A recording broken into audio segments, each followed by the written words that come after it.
It is your friendly neighborhood Matt, and I wanted to do kind of a commentary on the Aladdin 3477 official collector's edition and kind of show you some of the secrets behind how some of this was written, how some of this was designed and illustrated, and how it was printed and how it got to be in your hands. So, with no further ado, let's get started. I have this. It's almost like a digital PF that I'm able to swipe through the layouts, and we'll go through the book. So, starting with the cover. So, of course, across the top, official collector's edition had to be there. This is inspired by one of my favorite things with all of the cool tentpole blockbuster movies that came out in the 80s was the official collector's edition, and they would sell these at movie theaters. You could also find them at newsstands and grocery stores, but this was an official product, no advertisements, and the word official, it was actually official. This was something put out by the studios, approved by the studios, and we didn't have the internet to gloss over every little detail behind the scenes or how something was made or how it kind of stands within pop culture. So these books were just awesome and just a really cool way to eh, just to kind of enjoy beyond the movie. This is kind of all we had, and they still make these today for a lot of the bigger blockbuster movies like Star Wars and the Marvel movies, of course. So I definitely wanted to have one for Aladdin 3477. Now, the cover image that you see here is an illustration created by yours truly. And how this came to be is about a year ago when I was planning the movie posters and what I wanted to do for that. I knew there was going to be more than one poster, and I knew that I wanted to have a cover for this book. And I was worried if I just created one thing, like if it wouldn't be, the most perfect thing that I could do. I wouldn't say I was stressed out about it, but I really, because this project is so important to me, I wanted to do something really, really cool. I wanted it to be the best work that I could possibly do. So what I did, I actually created about 6 posters, and I had 6 really solid ideas that I thought were really cool, and I put my all into those. And my plan was, I'm just going to pick the best of the best. I'm going to treat each one as if it is going to be the final movie poster, or at least one of them, and then the cream rises to the top. So what happened with this was actually intended to be one of the movie posters, and I really like this image. It may end up being a limited poster or art print or something later, but I thought this one really was a cool image that would work well for the cover of this book. All right. Going inside here. So this is the inside cover, and I could have printed any information on the inside cover, but I knew it would be a thicker cardstock, and so I thought just some kind of image would work better, some kind of texture, and I wanted to have something. This does take place in the future, but it also is on the other side of the world, and it deals with just kind of really cool mythological ideas with things like the Jinn. And so I thought it would be really cool to have kind of bookend images. They're just textures on the inside cover that just kind of instantly brings you to the other side of the world. And for the opening page, a lot of times what's cool when you have a number of pages is to have a double splash page. So this, I just wanted to have the logo, the actual movie poster credits, and then when you open the page, boom, there's kind of a really nice double page splash page here. Now, what you're going to notice with a lot of these layouts, sometimes the inside cover, if there's an image that goes across or if there's a graphic that goes across, you're going to notice in the spine that they don't always match up perfectly. And that is on purpose because these are hardbound soft covers, or I should say they're perfect bound. So they're kind of glued in the middle. So you lose a little bit here when it comes to the final printing. So on purpose, I kind of have a little extra space. So the cool thing is, on here, it's going to look like they're a little bit jacked in the middle, but if you're flipping through the actual book, you'll notice that these actually line up pretty good. And I have to say, I'm kind of proud of myself. I always notice when it doesn't line up in the middle of a book. For some reason, that's my OCD that kicks in, and it really kind of annoys me. I don't know that there's a perfect science to it because you never know how the book is going to be glued. So I guesstimated all of these, and I have to say, for the final product, I actually did pretty good in locking this together. So this is all the information here, just the copyright information. And yes, there is an actual ISBN number that I acquired for the book. And also, if you look on the cover, there is the ISBN. This is the barcode for the actual book. It's a real barcode so that this book could be sold in stores.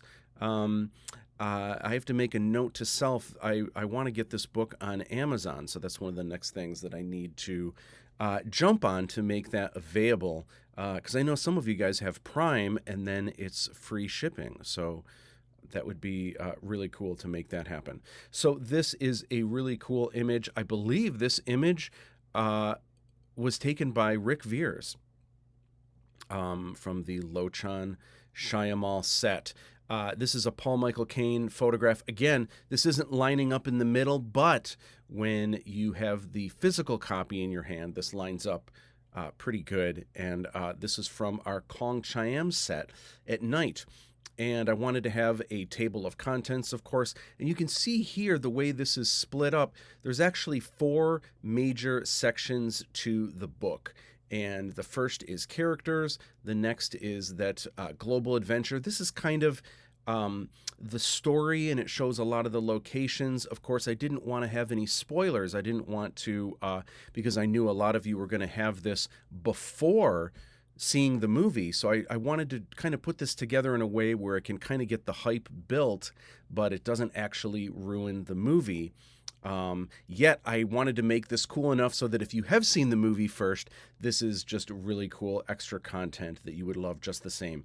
Of course, we've got the making of section here, and as much as I'm proud of the story of these movies, and I think you guys are going to like the movies for what they are, the making of how these films were made is really epic, and I think you guys will dig that section as well. This last section here is around the world, and that is kind of already where we're at with our meager fan base and how the world is already getting excited for this project. So I had a lot of fun sharing kind of where we've been from there. All right, so this is the foreword by yours truly, and of course, this is one of my favorite pages because it shows me, and there's just a really heartfelt foreword that I mean, this is just this project is so monumental and so huge. It's my life's work, and this really is, as you can see here on the side, that's always been the plan. This is where the real Aladdin 3477 experience would begin, and that's absolutely true. I really wanted to start with not just a foreword in this book, but I wanted to start with an official collector's edition and have people getting hyped and kind of prepare people for the world they were about to embark on. So for each of the 4 sections, I wanted to have kind of a double not a double splash page, but just kind of a double page spread that kind of introduces the next section. So originally what I wanted to introduce the characters section, I wanted to have something that just like a montage of just all the characters and robots and just kind of, wah, just kind of all over the place. But I kind of figured because this is the first film and this book would be the introduction for a lot of people into this world. I had a number of these really cool. These also were designed as movie posters, as kind of teaser posters, and I thought it'd be really cool to kind of start with some silhouettes of the characters, and I just thought that was a really cool way to do it. And these images I think are so cool, especially when you put the Aladdin and Kamala side by side. It's almost like, they haven't met each other yet, but they're almost longing for their certain special someone from across the stars or something like that. I just thought it was a kind of a neat way to begin the characters section. And of course, we begin with Aladdin. And, this is just some really cool backstory information without spoiling too much because you learn about Aladdin in the film. So again, this is just some really cool info without ruining the film, but just kind of sets up what kind of scoundrel this guy is. Make no bones about it. He is a con artist, and it was one of the things I wanted to do with this version of Aladdin. A lot of people are familiar with the Disney version, and what's funny about that is a lot of people, right from the beginning, they just kind of expect Aladdin to be this hero. But in real life, Aladdin is a thief. He's a criminal. He steals from people. And, they try to make it okay where they include a scene where he has bread, but he gives it to little kids or something like that, which, of course, is sweet, but it doesn't change the fact that he's a criminal. So I wanted to do a little bit more of a realistic take on Aladdin. So even though he's very charming and very likable, he's not exactly like this crystal clear hero in the beginning. And I wanted to make this just a little bit more of a realistic take on Aladdin. Of course, we've got Fidji, and I just absolutely love this sidekick robot. And he's gone through many different designs throughout the years, but the final design was almost last minute where we were kind of struggling with different ways to create. We knew we wanted a mechanical puppet, and we were trying to use different foam techniques to create something that was light and just a very easy puppet to work with, but it just wasn't working out the way I had envisioned. And this is kind of a last minute thing that, wow, did it work really, really well. And we are all so proud of Fidji. And I definitely wanted to have something where, for those of you that nerd out on some of the sci-fi stuff like me, I definitely wanted to have just a really cool kind of like a blueprint thing for those of you that would be interested in what all of this stuff does. You can kind of see what all his little buttons and gadgets and everything. It just a lot of fun putting all of this together. Of course, we've got Princess Kamala, and she's very beautiful, very independent. Of course, you can see why Aladdin would become obsessed and fall in love with her. And Christy Perovsky, who portrays the princess, was just awesome in this. And so you can see the design of all these character pages. I wanted to have something that sets apart the look of these pages from the rest of the book. So I've got these kind of purple slashes you can see here that kind of go through each. Also, there is a full page photo, and then there is kanji from a particular language. So you can see here, Aladdin is actually from Thailand originally, so this is Thai, written right here. Of course, Aladdin wouldn't know how to speak or write Thai, but Fiji, kind of assembled in China, so this is Cantonese, and the Princess of India obviously from India, so this is Hindi down here, and there's just kind of this unified look between the pages. Again, this looks like it's a little bit off here, but the way that the spine kind of comes together, these look like they match up a lot better. And of course, the Jinn of Wisdom. And the Jinn of Wisdom, his resting place resides in the Venkata Desert of the Kingdom of Cambodia. And the language over there is called Khmer. And so that's what you're seeing right here. And this actually says the Jinn of Wisdom in Khmer, believe it or not. He also has some Hindi roots. So this, I believe, is the Jinn of Wisdom in Hindi. This is his symbol right here. And so I wanted to have that prominent. And again, because I knew this would be people's first looks at the any content from the film and like starting to dive into the story, the information here is really, I don't want to say it's vague and not interesting. It's super interesting, but it doesn't get too much into specifics because again, I wanted to save that for the movie and I wanted you to discover the Jinn. And of course, this is the lamp of wisdom for the Jinn of Wisdom.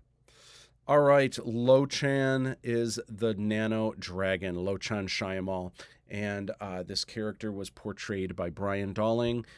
This right here also is Cantonese. These are his slag warriors down here. And so this book is really fun because there's a lot of kind of not just world building, but there's kind of lore into this world, this futuristic world, which is 3477. It's 1,500 years in the future. And there's a couple different things that we have with technology that we don't have yet.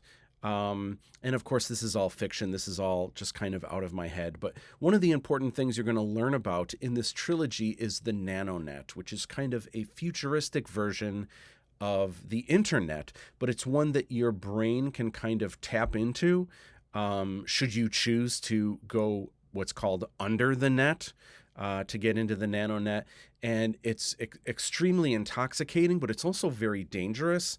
And what's interesting about this this character here, which is kind of the big villain of the trilogy, what makes him so special is he has this unique ability to be conscious and to be able to navigate both the nanonet and the holonet at the same time, which most people, in fact, pretty much everyone on the planet can't do. But he's got this extra ability to do so, which makes him extremely, extremely powerful.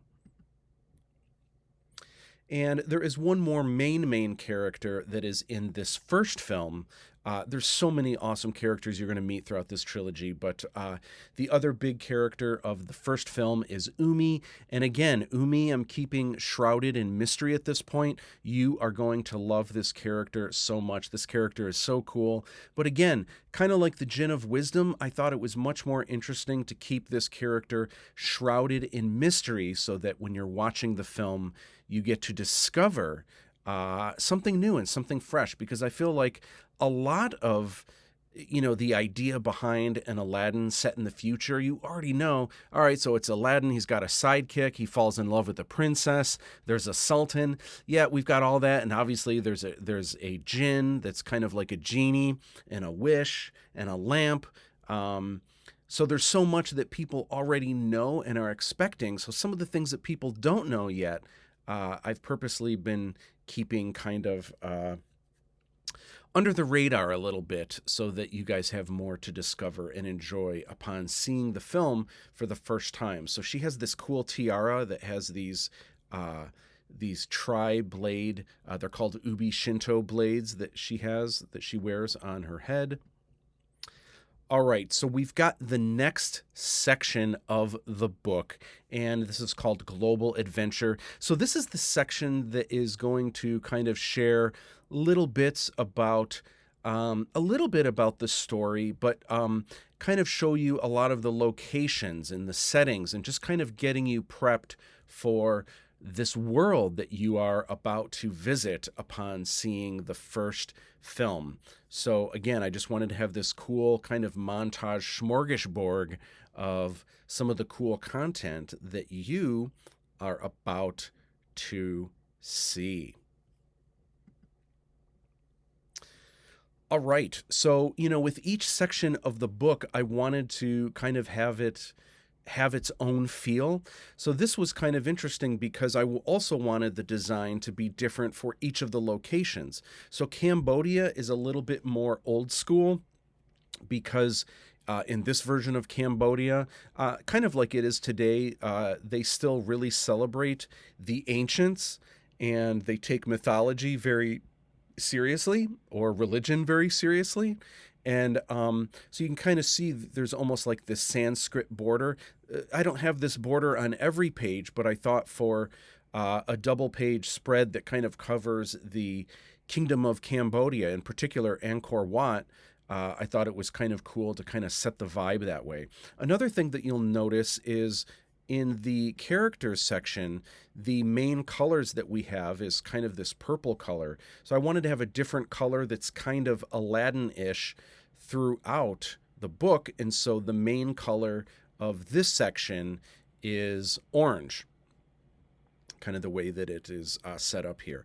And I just had so much fun doing the layouts of this book, where I got to work with, again, here is some Khmer, this is Thai over here, and then these cool color bars kind of highlight more of the main characters and some of the different props here. This is Harshad has this cool kind of like a probe robot that can move around, and of course the Darshana Shayalaja, which I cannot wait for you guys to meet. And here we are. This is New Kowloon, which is part of Hong Kong. And this is there's such a wild history of this place, where some people call it the Walled City. And a lot of it is actually no one's there anymore. So a lot of it is, oh my gosh, what's the word when no one's there anymore? Oh my gosh, I'm having a brain freeze at the moment. Anyway, it happens to be right now. It's 5:20 in the morning, so I apologize. It's a little bit late for me, but it's this dilapidated area where literally it's like a city built on top of a city already. Well, in the future, it's another city built on top of that. And this is called New Kowloon. And yes, there is also an Old Kowloon. But this is a really cool future where manufacturing is dead. And so people create their own items out of junk from the past and out of appliances of the past. So you can see here, obviously, this is kind of a line drawing of Fiji, where Aladdin uses a literal radio to kind of create the head. And a lot of people do that, taking different devices, and they take the technology of the future, but because manufacturing is dead, they have to kind of rely on parts and appliances and junk of the past to kind of wire everything together. And this is Aladdin's ex-girlfriend, and she's full of rage here, which is pretty cool. Cassidy Falling portrays Jolly. She's fantastic. Kind of playing an annoying ex-girlfriend. She was great, just a really good trooper putting this together. So there are different vessels that you'll see flying in the sky. There's, this is kind of like a sewage sanitation thing that they do for recycling natural elements or old, rotten food, and it gets, processed into energy. We've got the Hong Kong troopers. And this is an XR viewer. It isn't spoiling too much, but this is something Aladdin acquires, and it's this really cool device that does something really, really neat. I'll wait for you guys to discover that in the film, or you can read down here to see what that is. This is one of Aladdin's best friends, Pitch, and of course, bounty hunters, which are third party. They're usually hired by third parties. Even the police hire bounty hunters to apprehend uh, criminals on the run like Aladdin. And this set is one of my most favorite sets. I knew it had to be an outdoor set just because, we had a big sound stage, but not big enough. And we didn't have enough light power to, make it feel like it's outside with massive sunlight. So we had to film outside. And for this set, one of the only places that we could create a set like this was my backyard, because anywhere else, if we found like a freestanding lot, if we built a set, people would go into it and walk out with robots and maybe vandalize the set or something like that. So this had to be constructed completely in my backyard, but that was just great to be able to film there. The Taj Mahal, and of course you can see the background here has this really cool just this really cool texture in the background that kind of makes it look like royalty, but it's also somewhat historical.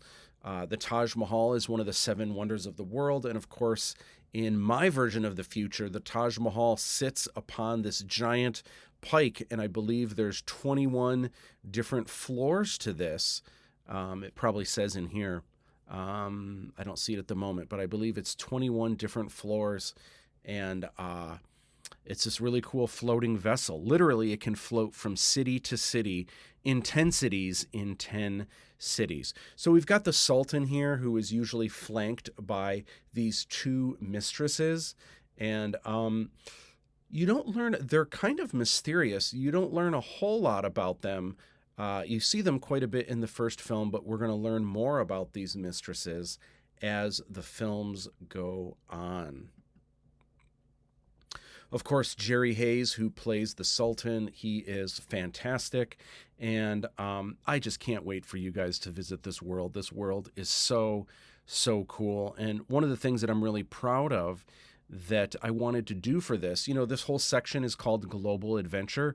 And on purpose, what I wanted to have is just kind of a vast difference between all of these locations and places we're going to visit. So you have a place like New Kowloon, which is a little more run down, a little more gritty, a little more dirty, a little less sanitary. But in contrast, we also visit palaces in the sky that are pristine and sterile almost to a fault. And having that vast contrast, I think, makes for just a really fun story and a really exciting global adventure. And here we are back to a little bit more of a kind of a little bit more trash, a little bit more rundown. This is actually this is New Kowloon, but this is just another another rundown area where, again, it's like stuff built on top of stuff, built on top of stuff. But you can see even amongst these buildings, there's just random trees and weeds. Life, as Jeff Goldblum says, life finds a way. And just had so much fun creating these dilapidated looks. And this is Aladdin's apartment, which is it's actually just a giant storage container in a building that was abandoned. That's the word I was looking for a while back, abandoned. I don't know how I couldn't think of that word, but anyway, he's got there's this abandoned building, so he's kind of taken on this storage container, found a way to kind of get into it and create a security system that somewhat keeps him intact. It's his little sanctuary, and this is where he tinkers with Fiji and creates his own robots and tries to make his own technology. Of course, Aladdin dreams for a future larger than his own. He wants to soar among the clouds and live among the elite in the sky. Another really fun location that we have in the film is Lian Hua's Spa, which is a little bit more of a ritzy area in Hong Kong. And this is Serena McNally, who is just fantastic in the film. She's got such a cool look. And then Sean Sheehan did the really cool digital eye that just looks amazing. And so I don't want to give too much away about what happens in this location, but it's great and exciting and just a lot of fun. These films, all three of these films are super whimsical, yet there is a lot of tension and drama and edge of your seat. And then there's scenes that are kind of scary and hard hitting, if you will. So this is a Garden District marketplace. This is kind of similar to the other place in New Kowloon where Aladdin was kind of running around, but this is a little bit more upscale, kind of like an upscale farmer's market where people are selling food, like actual produce and whatnot, but there's also people selling trinkets and robots and technology, and it's kind of like an upscale flea market. You can also see some of the other characters that we are going to meet in this marketplace. Of course, we have the Red Star. So one of the things I wanted to touch on while going through this, some of the thoughts that were going into my head while designing these pages. Again, this section, orange is kind of the main color that goes through, but I also took time to put together almost like a template that I would start with for each page. And you can see each page is kind of split into thirds here. So I actually had a template that I designed kind of going through, and sometimes text stretches a little bit more across, but usually there's kind of like this rule of thirds that's happening, and sometimes images would take up all three columns, sometimes only two, sometimes only one. And the way that I came up with this template, I didn't use an existing one, but I actually went through actual books and magazines, and I actually kind of found a bunch that I liked where I just thought the layouts are really cool. And literally, I took a ruler and measured. I measured these, what the gutter spaces were. I measured what the columns were. I measured how much space was from the edge of the page to where the safe content, either the type or the important part of the images, would start. All of this I measured, and I found some commonalities with all of the books and magazines that I really liked. And I don't know if surprisingly or unsurprisingly, but there was actually a lot of similarities to that. And that kind of helped me develop my own template for creating each page. And I feel like that was really helpful, not only getting these to look the way I wanted them to, but just kind of having a nice professional look. And of course I had to add a little extra for bleed, but I can't stress enough, if you were making your own book, I can't stress enough how important it is just to have, like, down here I have photo credits, and of course the title of the book, the page number, you can usually see usually on both pages, but it just depends on if there is an image that is full bleed, like over here. And just had a lot of fun doing the layouts and putting all of this together. And the more you can take a look at professional books to really kind of see that, I've noticed a lot with a lot of friends or a lot of amateur artists or designers that are putting things together. They design something where they're happy with it, but I feel like there are some common things where usually the distance between the bottom of the page and where you would see this stuff, I mean, you can guess that, or you can measure it and try to get just a unified look that when people start flipping through, they feel like, oh yeah, this is legit. This is not like a fan-made item. This is a real book that looks fantastic. This is one of my favorite double page spreads, and I know I've heard from a lot of friends and also people that help work on the project that have said that this is one of their favorite, where you just open it up. And I didn't want to show, it's not really a spoiler, of course Aladdin is going to be flying this sky sail, but it's something that he doesn't really have right away. And it's something that he kind of longs to get this sky sail. You can see it over here cooking, but I wanted to save showing the actual flight for the film because it's something that's kind of fun and triumphant. And there's a lot of films like Superman. When Superman first takes flight, it is just awesome, right? Or even a film like E.T. when Elliot first takes flight with E.T. in the front basket of his bicycle. It is just such a magical, whimsical moment. And we kind of have a first flight thing happening in this movie as well. And so I wanted to save that experience. So, of course, we've got the silhouette here, but in the film, I think it's a lot of fun, and I hope you guys are going to dig it. Of course, Bredge is going to be one of everyone's favorite characters. So Fidgey is kind of like Aladdin's sidekick, but Aladdin's real BFF, his real best friend, is this Bredge character portrayed by John Rick, and this character is just wild. He is crazy. Not actually crazy, but he is just super adrenaline, and everyone is going to love Bredge. And he's got some great scenes in this film. In movies 2 and 3, he is more of a main character, but the introduction to this character in this film is awesome. I can't wait for you guys to meet him. So here we've got the Venkata Desert, which is kind of like this mysterious desert. And by the way, a lot of these I did research for, and the Venkata Desert is a real mythological, magical desert that has been written about in Hindu legends. And so I kind of tapped into some of that.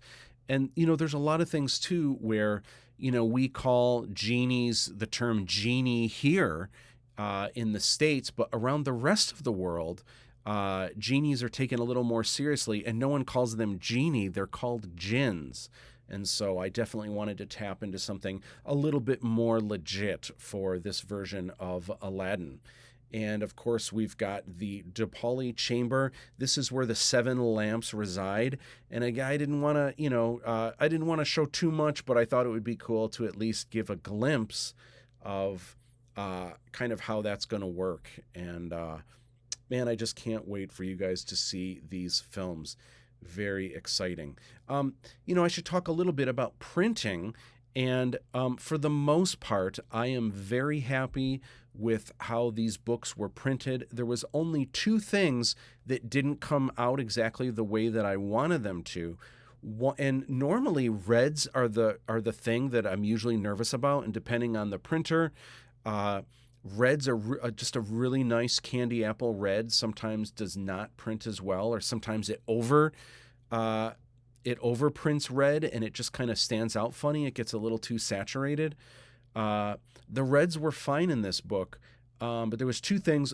One of them I'll talk about later when we get to it. And then this page, if you look at this page in the actual book, something happened with this blue, and the blue in this is not, I didn't amp up the blue at all. This is legit blue light actually coming. There's these blue lights that go around this kind of hanging futuristic dome right here. And those blue lights, there's also a white light that's kind of shining down on the lamps on the display here. But the rest of the room has this beautiful blue light that's kind of projected around this underground cave. And for some reason, the printing of that, it's just a little oversaturated. And so this page came out a little bit funky. You can see here, this is closer to what it was supposed to look like. All right, so this is the double page spread for Kong Chiam. It is a city in Thailand, and here it says above ground, which makes you wonder, above ground? Well, what, is there also a below ground? Is there an underground? And you can see here, yep, there is definitely an underground. So the interesting thing about this city, I was trying to come up with different ideas for locations and how would cities look different from one to another. So the idea here with Kong Chiam is that it's this city where I don't know if it's because of earthquakes or what, but it doesn't really have tall skyscrapers. Instead, the buildings extend in reverse. They actually go underground. So the city kind of looks like this really cool, thriving metropolis on the surface, but a lot of the living quarters and all of that extends underground. And the further underground you go, that's where there are some questionable people, in particular klepto runners, where they have kind of taken over the underground world in Kong Chayam. So many cool characters. These are like the Kong Chayam police troopers that have a similar look to the Hong Kong troopers, but the armor is slightly different and obviously a different paint job. These are some of the vehicles you would see in the sky throughout Kong Chayam. And there's a really cool kind of nightlife with lots of neon and neon holograms. I can't wait for you guys to see it because it looks so cool in the film. And then, of course, we've got the underground, which is a little bit darker. And again, I just can't wait. There's so much to the story. These are just kind of, this is just sharing some of the locations, some of the characters, some of the tribes. In this case, this is one of the weapons. This is from a klepto runner, but this is one, not spoiling anything really. Aladdin obviously at some point is going to get a hand blaster, and this is one that he gets here that is really, really cool. It's I don't know if is it my favorite weapon that Aladdin has in the trilogy? It might be. I love the look of it for sure. And of course, the Klepto King. Don't want to spoil too much, but man, this guy is creepy, portrayed by my friend Wolf R. Baldassaro. And so again, there's so much more to the film, but that's just kind of it for that. And then we have this double page spread here. This is where we begin the making of Aladdin 3477. Take a drink here.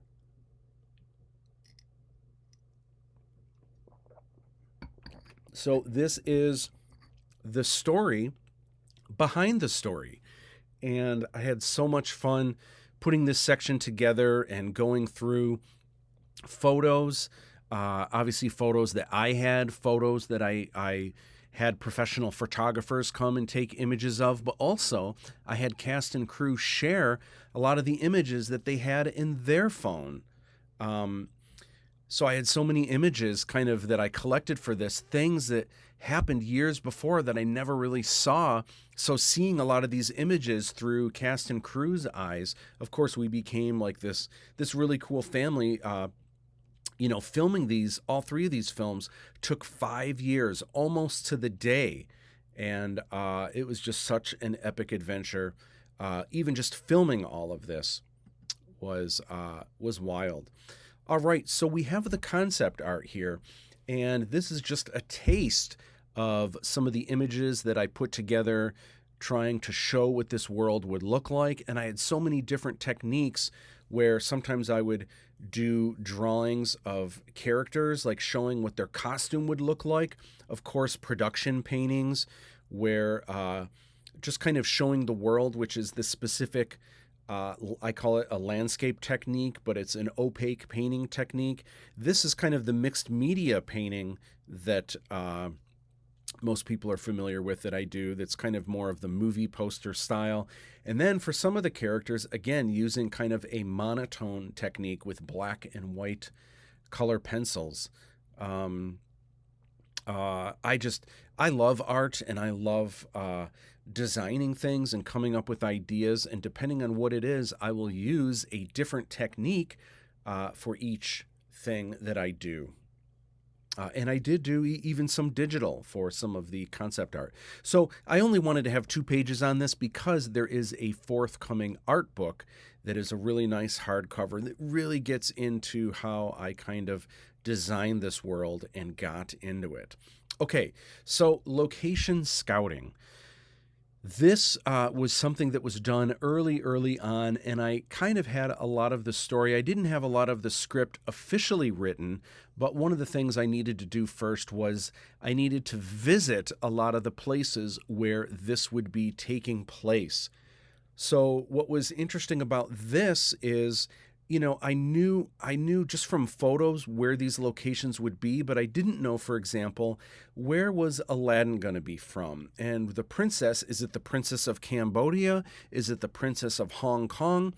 I didn't really know. And they say when you want to write something, write what you know. And since I had never been to any of these places, I'd been to Japan and some other countries around the world, but I hadn't been to a lot of these places that I always wanted to go. So Lindsay, who she plays Umi in the films, but also is one of the producers, we went to the other side of the world and we traveled for weeks visiting all of these really cool places. And for me, this was so helpful in just kind of getting a feel for the other side of the world, visiting some of these historical, amazing temples, and also, just getting a vibe for these countries. And it was really easy to see right away, okay, I definitely want it to be the Princess of India. Aladdin has to reside in Hong Kong, but he has to be from Thailand, where we visit his roots.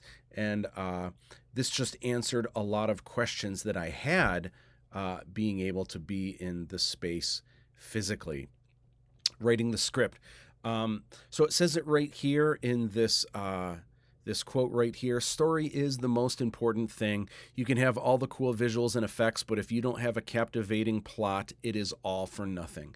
So I spent, I spent, it may have only taken under a year to get the first draft of Aladdin 3477, but I had a couple more drafts under my belt before we started filming.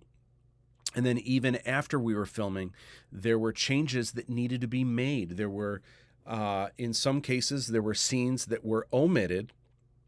And in some cases, there were a couple things that were added. To be honest, there was never, because, the last thing cast and crew wanted me to do was to add a new set to build. So to be perfectly honest, I never added any new sets or anything like that. But if there was anything that was added, it would be a line or two here, or maybe there's an additional, gosh, we've got this set built and there's this cool thing over here. It'd be so neat if maybe suddenly some action broke out and Aladdin tumbles under here. So there might have been a couple things like that where things were added, but not any actual full scenes that weren't in the original version of the script.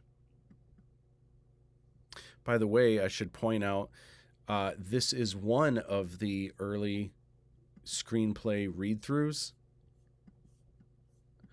You can see here, having cast sitting around the table and kind of getting into the spirit of how the story is going to go. And again, when I would, any given time that I was writing, I wrote the script on a laptop, but I always had a sketchbook handy, tons of Post-it notes. I was drawing and designing characters. This here, I can't see what this is, but I always had tons of lists. Sometimes it was even music. I actually had, in fact, that's what this book is right here. All of these tabs are different sounds, tracks, music that I wanted to use, that I was licensing. And I already knew ahead of time where all of that was going. So I had a really good feeling of not just how these films were going to look, but how these films were going to sound. Of course, casting, there's a few people that have had the opportunity to see the film, and one of the first things they say is how much they love the cast and that every character really brings it. They love, obviously, Aladdin. They love the Jinn of Wisdom. They love the princess. They love the Sultan. And I could name every single character. They love Umi. They love Brej. They're just really in it. And I'm so glad to hear that, because I kind of put my all into what would make this Aladdin different from any other Aladdin you've seen before. You can see this really cute Polaroid of Christy as a young child. She's actually a huge, she grew up with Aladdin, and this is her pretending to be Jasmine, and she's actually sitting on her flying carpet in the kitchen here. Adorbs. So costumes. So costumes had to be next. I believe Lian Hua, her costume was the first one made for the film. So, gosh, there's so many different ways that we got costumes. Some of them were made from scratch. In fact, this costume here for the princess was made from scratch. This one here was actually purchased. This is kind of a legit sari and kind of a ceremonial garb. Although this, I think we purchased in Hamtramck, Michigan. We did have certain things that were, and if we purchased it there, it's probably from the other side of the world. I know that Jerry's jacket here was from the other side of the world. We didn't have the ability to do that much detail on the costumes. However, the mistresses, and these aren't the finished versions, but these were made custom tailored to the actresses, both the Haleys here. And this is early on. You can see all the costumes here. By the end of filming, we had so many costumes that we retired, and then the costumes wrapped all the way around this room, and they were jam-packed. We had so many, over 300 before filming was done. And then, of course, there's like mechanical costumes where, bounty hunters and different armored characters. If you look here, I don't know if you'll be able to read it on this, but there's actually tape on these, and it says right and left. And that way we know, because the legs look very similar, but they're not exactly symmetrical. So we had to make sure that whoever was wearing the Slag Warrior armor was putting the right, or I should say the correct leg into the correct leg armor. Our restroom here was we had two restrooms, and they were like the dressing rooms. So if you put a star on it, it feels nice and fancy, and it makes cast feel a little bit more special.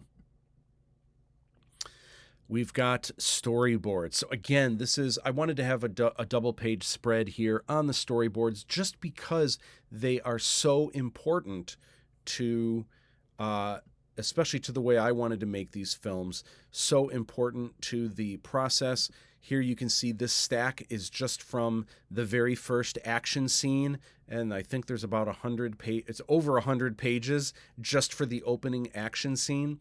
And, the way I draw storyboards, I have to draw I storyboard every single shot. So I have to, I'm trying to convey things like lighting and everything. So these are really helpful, though, when showing Alex Jacobson, who is our director of photography, showing him how I want it to look. But they're just, I wouldn't say they're stick figures, but they are drawn very, very quickly, and they kind of give a good idea. It's just a really quick, easy way to be able to show everyone how I want everything to look in the final product. And it just keeps everyone on the same page, no pun intended. And inevitably, when it comes time to shooting, when cast and crew, when they go through the storyboards, it's almost like reading a comic book. So there is a lot more of these, again, that you are going to see in the forthcoming art book.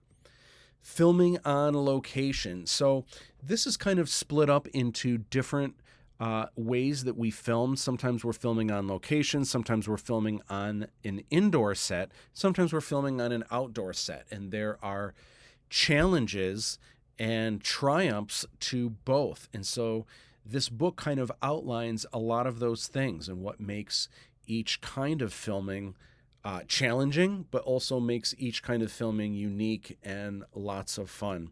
Rick Veers here was very instrumental in getting these films started and getting our team behind the scenes, turning us into a well-oiled machine.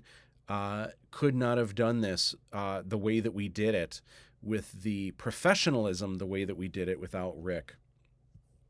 Uh, so anyway, one of the things that is great about filming outside is that it's real. And so when we filmed these desert shots, we couldn't have duplicated this on a set because there would just be sand on the ground and like a painted sky in the background.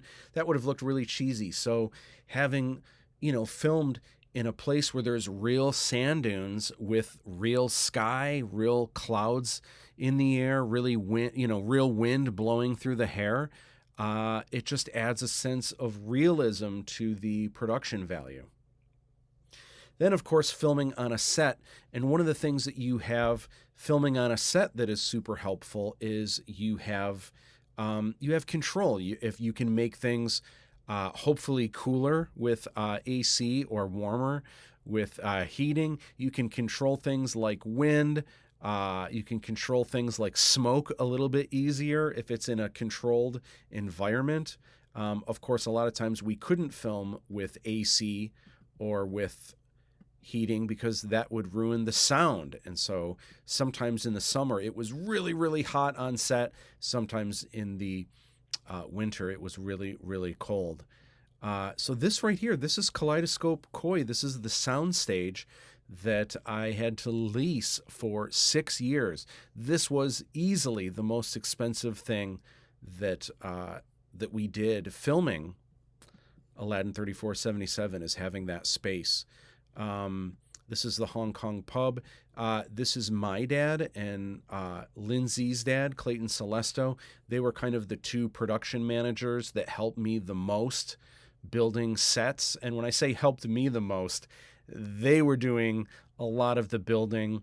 I was helping out, of course, but my job was kind of to then make things look pretty and do all the details and kind of do all of the the finesse and all of the filigree and all of the taping, which I often got help doing as well. But the major construction, these were like my two dads helping me out. Could not have done it without them. So again, this is kind of behind the scenes, a little bit of goofing off. Here's Dave Todd during the construction of one of these temples. In the background, you can actually see one of the sets from the second film. This is actually the restaurant in the background, a restaurant in India, where, this isn't spoiling too much, but where Aladdin and the princess have their first date. Lochan Shyamalan once again. This is inside the Red Star dropship. This is Tom Savage in the Red Star outfit, armor. This is Irfan Sheikh.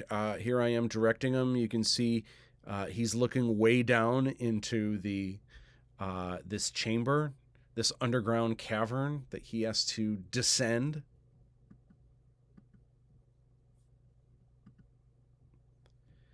And a little bit more filming on set. You can see here, this is early construction for Aladdin's apartment.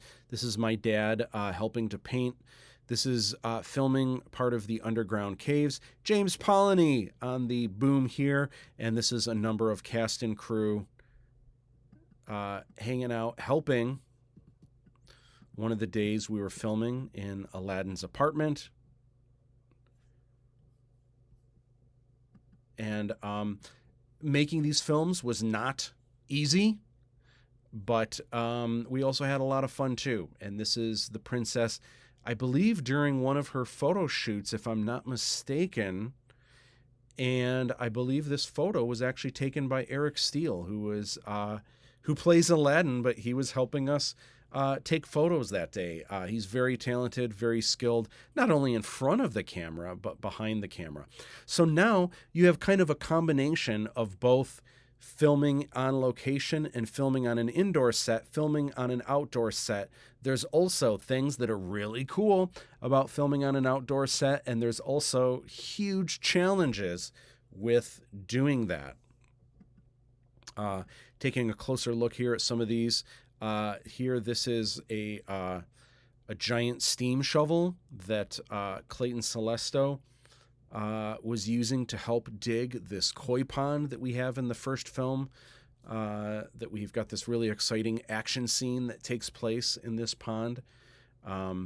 Rick Veers gets some nice shade, running sound in the background. This right here is, these are my kitchen windows. And for over 4 months, we had to have them covered. Almost every outside window, especially around the side and back of my house, they had to be covered for the set, so you couldn't see windows, but also so you couldn't see modern day, like suburban windows into someone's kitchen. So the house was very dark for a number of months. And this is Tony Aiello, Harshad, hanging out on the back lot, which is really just like a parking lot behind our studio. You can see the sky sail back there. Again, outdoor sets were just great. Really, really cool. This image up here is interesting. Clayton Celesto took this from the roof of a pole barn looking down into the Kong Chayam set. And so it's kind of hard to tell what's going on because these are coverings that are kind of providing shade in like this marketplace right here. You can see there's these twisting and turning hallways, but it's kind of neat to see from above. You never see this in the actual film from above here. So super cool to see behind the scenes. Here is Cam Turner, Melissa Gallup, and James Polanyi helping to dig the koi pond. And then this was, man, there are so many examples where we got really good luck. One of them was in filming the Kong Chayam set. We had a number of complications, but when we finally finished filming, no joke, literally days, just a couple days after we wrapped filming, we hadn't had time yet to tear down the set. But that's okay because a giant windstorm came through and tore down the set for us. And this actually made a lot of things easier when it came time to dismantling. Everything was already dismantled, but it was just a matter of cleaning it all up. Had this happened during filming, not just while we're rolling cameras, but a lot of times we can only film on weekends, and I believe there were 4 or 5 days that we filmed on this set. So sometimes it was every weekend, or sometimes it was weekends apart. Like we would film one weekend and then it would be 3 weekends before we could get all of cast and crew back again because everyone's got their schedules, or someone's out of town, or whatever it is that's going on. So at any point in between, this windstorm could have, it would have set us, we would have had to rebuild everything. And if there were certain things that were broken or ruined, that would have been difficult because it would be weird if you're watching the film and, if maybe you see something and then in a shot after that, like suddenly something's broken or not there or ripped. Or sometimes you film things out of order. So maybe it's ripped at first, but then it's not later. Anyway, we were very lucky that didn't happen while we were filming, and it actually helped us dismantle. That was awesome. Luck was on our side. So, stunts. So I wanted to have at least one page or one double page spread on stunts and martial arts. And if you are into that sort of thing, to be honest, we are an independent project. So we didn't have any crazy like Tom Cruise, Jackie Chan stunts. But I have to say, for any kind of, even for a small or for a studio independent film, our stunts and our martial arts are awesome. We really rocked it. I can't wait for you to see and experience some of the action in this film. And again, because we're kind of a small production made by family and friends, any character you see that has stunts, it is the actor or actress doing those stunts. We didn't have any stand-ins. They had to do it for real. So one of the things that was super helpful is having Lindsay, who is a martial artist extraordinaire, playing the character Umi. That was fantastic, especially for that character, because that character has a lot of martial arts fighting in in this story. So that was just awesome, having that. Again, can't wait for you guys to experience some of the action in this film. It is super cool. I think for a small mom and pop film, I think you're going to be pleasantly surprised. Practical effects. So it was really important to me. I know now there's a lot of talk about, how great it is using old school practical effects. And it's kind of the hot thing now. And maybe it has been for, I don't know, the last 5 years or so, like everyone's been doing it. This was something way before, like suddenly it's cool again to do the old school effects. This was something very important to me, kind of for two reasons. For one, it was very important to me because this is what I grew up with. And I think a lot of these old school techniques are just super cool. And they're just tried and true ways of getting realism and sleight of hand, and you're looking at actual objects with actual light and shadow. So it was real important to me to kind of do that. I'll be honest, it's not that I have anything against CGI, but my resources for how CGI would have been created was extremely limited. And I know some people doing it, but at least at the time I embarked on these films, I didn't know anyone doing it to the quality that you would see, for example, in a Star Wars film or in a Marvel film. So I didn't want to have CGI just to have it, but then anytime anyone sees any of those scenes, they're just, there's just like major uncanny valley, and it just kind of stands out. So pretty much everything you see in these films is real objects, real maquettes, real light and shadow. There is a little bit of CGI, which I'll get into actually right now. There is a little bit, but a lot of what was created was when there were things that we just couldn't achieve in camera, and how that would be done. So for example, one of the biggest things, and this was actually just done by myself, one of the biggest things that was really helpful was green screen. So a lot of this is actually footage from Bangkok that I took. Of course, there weren't all these, starships and floating vessels flying in the sky. These were all added by me. But you can see here, this is kind of what we filmed with green screen, and this is what it looks like on camera. And a lot of it just looks awesome. But so what did we use CGI for? Well, if you look closely here, I don't know if I can, I can't get closer with this, but if you look closely, when we filmed this scene, for example, somehow we missed that Umi wasn't, she was supposed to be wearing her tiara like you see here. So by the time I realized this, and it wasn't anyone's fault, it was kind of, really, it was all of ours that we didn't notice. And, a lot of times you're filming things out of order, so it's hard to keep track of when, for part of this scene she has it on, and for part of this scene she has it off. And when you're filming things out of order, some of that stuff gets kind of complicated, and it's hard to remember. Despite using storyboards and everything else, when filming a shot like this, there are literally hundreds of things that I'm trying to keep in mind, and that was it was an oversight on my part for sure. So that meant that we had to have CGI. Sean Sheehan did this, where he recreated the tiara, and he kind of mapped it. Motion mapped it to her head, so as she's turning her head and looking around, it looks like it's on her head, and no one would ever know. So the only time we used CGI again was for things like that, where we, a lot of times it was fixing something more than adding something. Here's another case right here. This is a shot where the camera jibbed down below the skysail, and because Fiji is puppeteered up here, there's actually a pole that's like a controller that puppeteers Fiji. There's a pole that was hanging down right here, and it was a little strange to have this vertical pole just kind of like dangling down right here.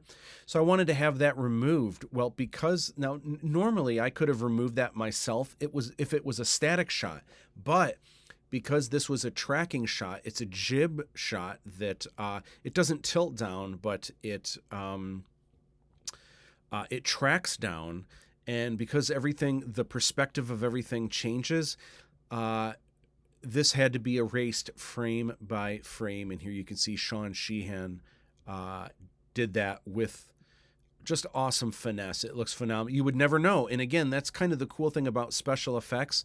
There are so many times in these films, where there are special effects, you don't even know it. And that's my favorite kind of special effect, is when, if people don't even see the special effects or realize that one is there, man, you have done your job.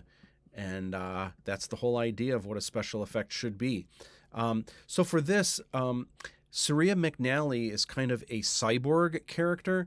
So she actually was wearing a colored contact lens, but it was really hard to see. And with actual light, the way the camera was picking it up, you barely could tell that her eyes were different. So I wanted to go the extra mile to have a digital like LED light in her eye.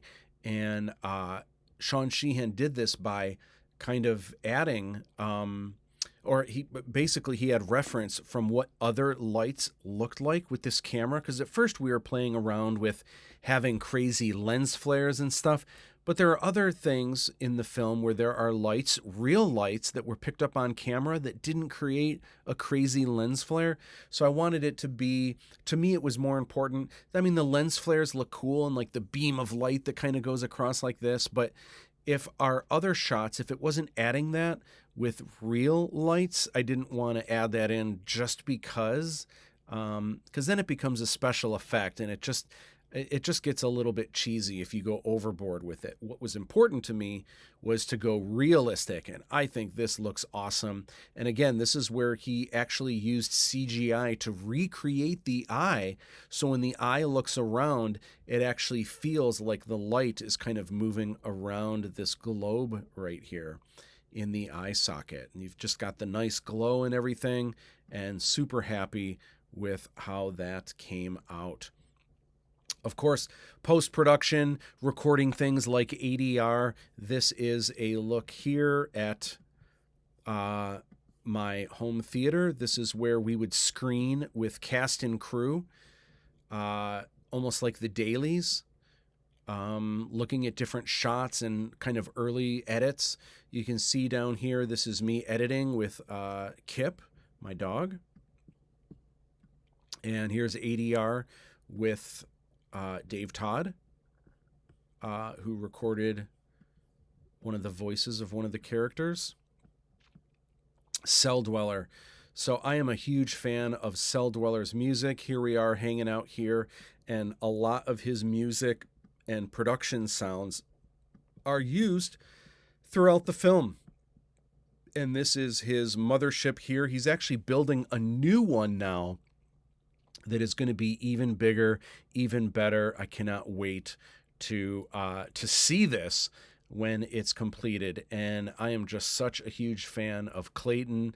And he has 3 main music projects that he does. Cell Dweller, of course, and as well, oh my gosh, I'm having Scandroid is the other. And then, of course, I can't think of Circle of Dust is the other one, which is kind of a really cool industrial sounding music avenue that he puts out. And his music you can hear in all kinds of video games, movies, television, movie trailers. So really lucky to have his work in the Aladdin 3477 films. All right, here is the 4th and final section of the book. And of course, this is around the world.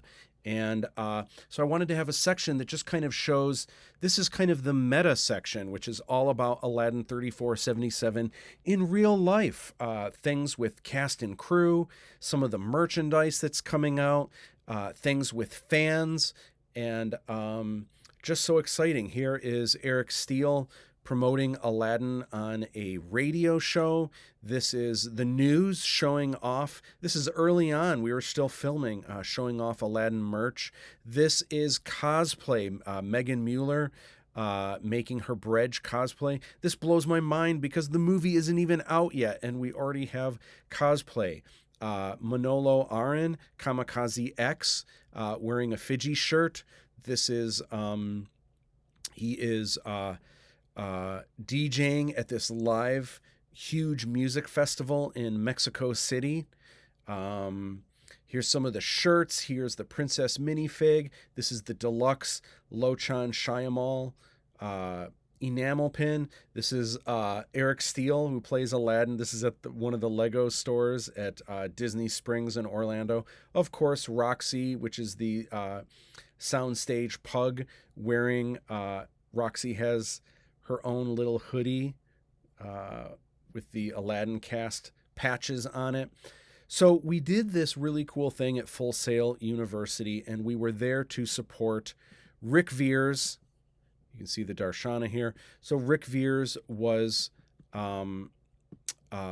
he became a Hall of Famer for his awesome sound design and work in film and television.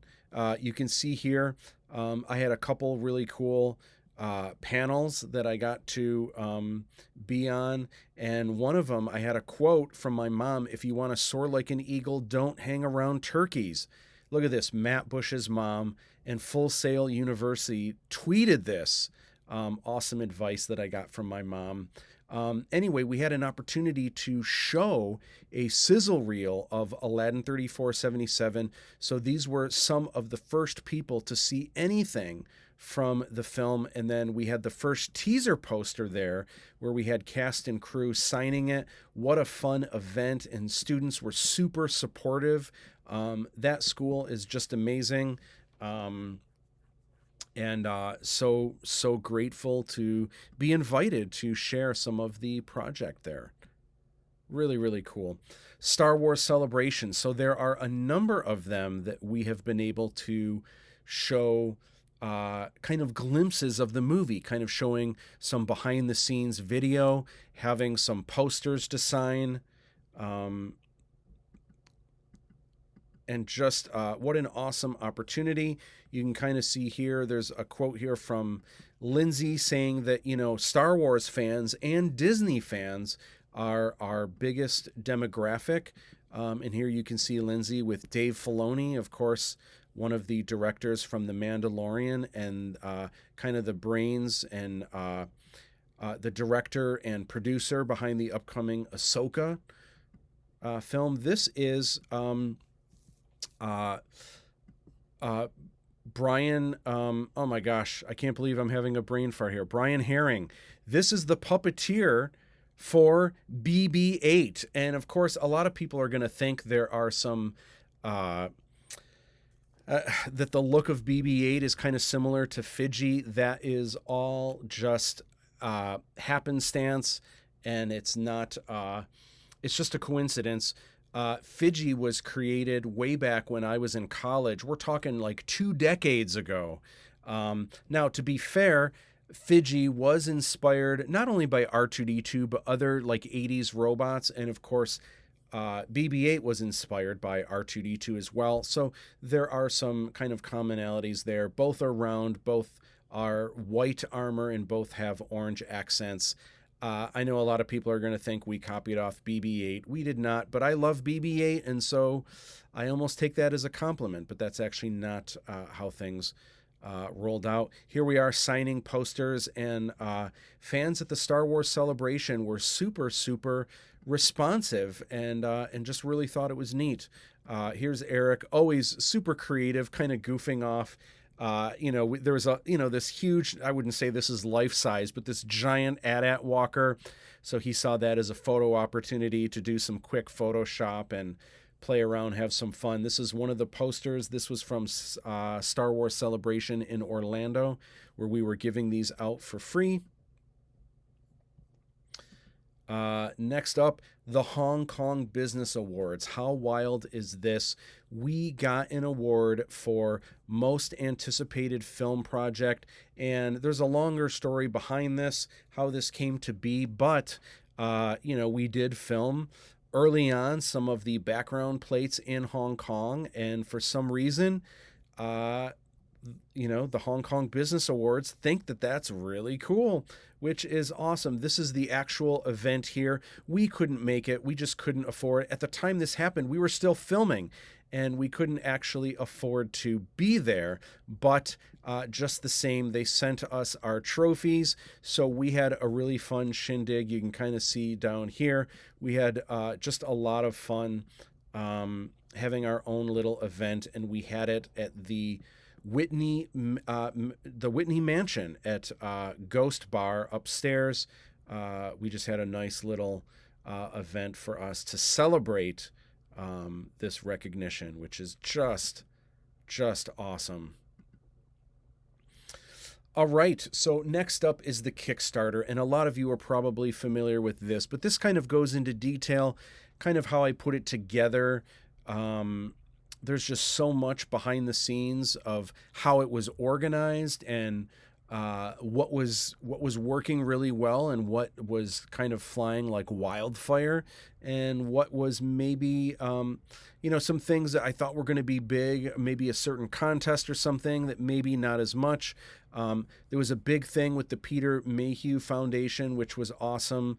Wrong button. They were one of the executive producers supporting, and I've done a lot of work with the Peter Mayhew Foundation, for example, designing things like collector's coins, and Angie Mayhew made this really awesome video supporting the project, and man, it was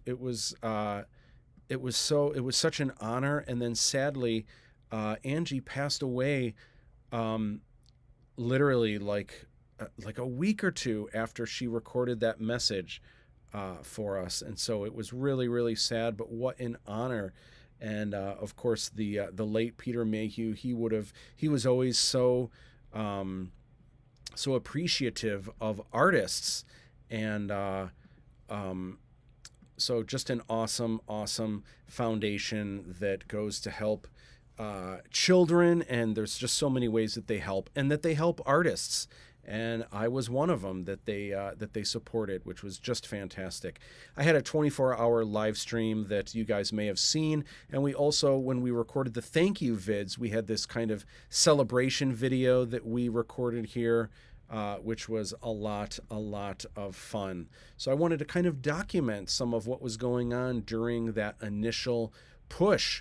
And of course, the official movie trailer right now has 2.1 million views on YouTube, which is just awesome. We had trailer reaction videos, and it was also just really cool.